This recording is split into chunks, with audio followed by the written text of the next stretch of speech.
A América Latina tem 8% da população mundial e um terço do total de mortes na pandemia. Já produziu 3 variantes perigosas: a Gama, identificada em janeiro em Manaus, a Lambda, detectada em janeiro também no Peru, e a Mu, descoberta também em janeiro na Colômbia e declarada de interesse mundial pela Organização Mundial da Saúde na terça-feira, com observação de que tem mutações capazes de inibir a ação das vacinas. É um grau, né, a variante de interesse está um grau abaixo da variante preocupante. A variante Mu, responsável por 60% das mortes hoje na Colômbia, já tem uma presença importante no Equador e está em 39 países ao todo. A pandemia teve o maior pico na Colômbia, numa terceira onda em junho, com 51 milhões e meio de habitantes. A Colômbia teve até agora 4 milhões e 900 mil casos, um pouco mais do que isso, e pouco mais de 125 mil mortes. É o 10º país do mundo em número de mortes, número absoluto de mortes. Teve uma nova onda em outubro com a variante Mu. Os países da Ásia estiveram entre os melhores do combate à primeira onda da pandemia, mas sofrem com a variante Delta, que chegou a um pico de mais de 400 mil casos e 4 mil mortes por dia em maio na Índia. Deixou a Indonésia até pouco tempo como principal centro mundial da pandemia e abalou a recuperação econômica da China, que sofreu quedas na indústria e no setor de serviços. Na Índia, a pandemia está minando o setor de microfinanças, que dá pequenos empréstimos para pessoas pobres, por exemplo, para comprar uma máquina de costura, um fogão melhor ou ferramentas e quaisquer instrumentos capazes de gerar renda. Os microempreendedores e trabalhadores autônomos estão com dificuldades para pagar. A Nova Zelândia registrou na quinta-feira, 49 casos novos, 21 a menos do que na quarta-feira. Dá a impressão de estar debelando a onda de contágio da variante Delta, que causou mais de 700 casos no país. Na contramão do resto do mundo, a Coreia do Norte rejeitou quase 3 milhões de vacinas do consórcio COVAX, articulado pela Organização Mundial da Saúde, sob a alegação de que vai combater a pandemia à sua própria maneira.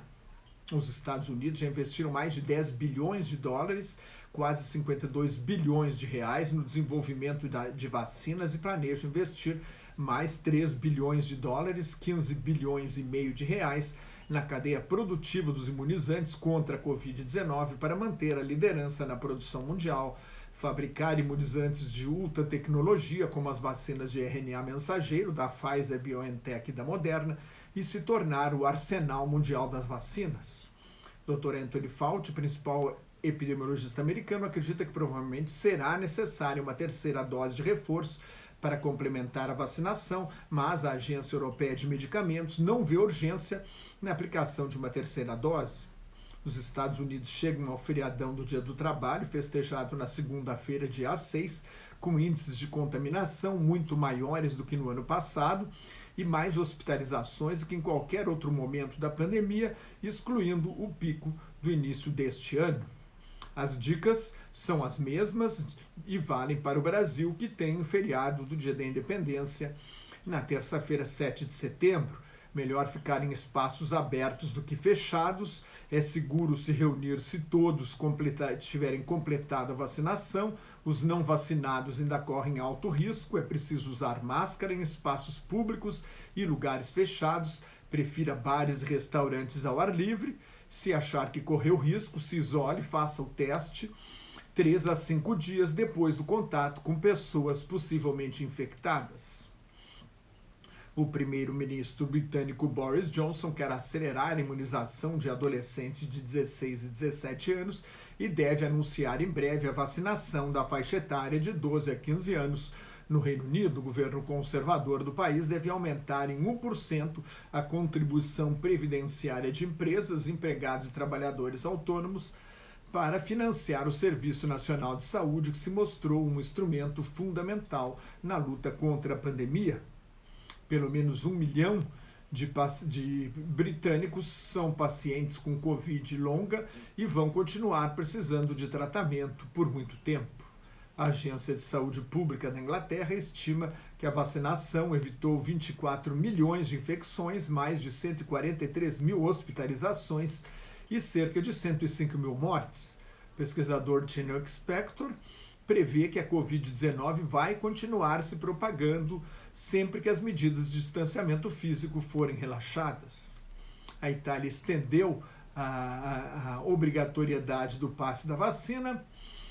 Na volta às aulas depois do verão, na França, o presidente Emmanuel Macron e diretores de escolas estão aconselhando todos os alunos a se vacinar. Na Índia, 270 milhões de crianças voltam às aulas depois de 1 ano e meio com as escolas fechadas. O programa de alimentação nas escolas da Índia é o maior programa de alimentos do mundo, certamente fez muita falta.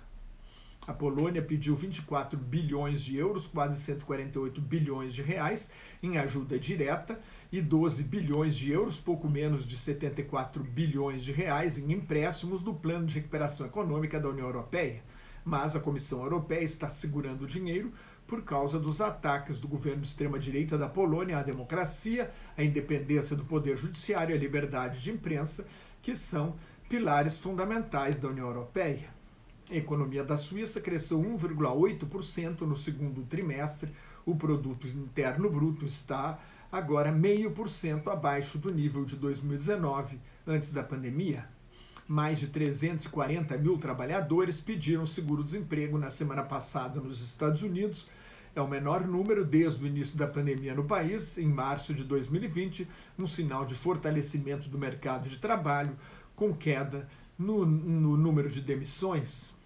Cerca de 7 milhões e meio de trabalhadores americanos devem perder, a partir deste fim de semana, um auxílio-desemprego de $300 por semana, cerca de R$ 1.555.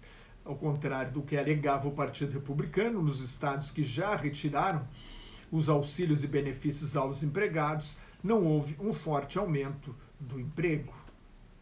Mais notas e comentários sobre política internacional no meu blog Globalização em Crise, onde estão os últimos números da pandemia, no meu Twitter e no Facebook, onde colaboro com o grupo Quarentena News. Cuide-se, fique em casa, se não tiver nada muito importante a fazer na rua, use máscara e mantenha a distância de pelo menos 2 metros de outras pessoas, se possível, quando tiver de sair à rua, higienize sempre as mãos, não perca a oportunidade de tomar vacina e muito obrigado pela sua atenção.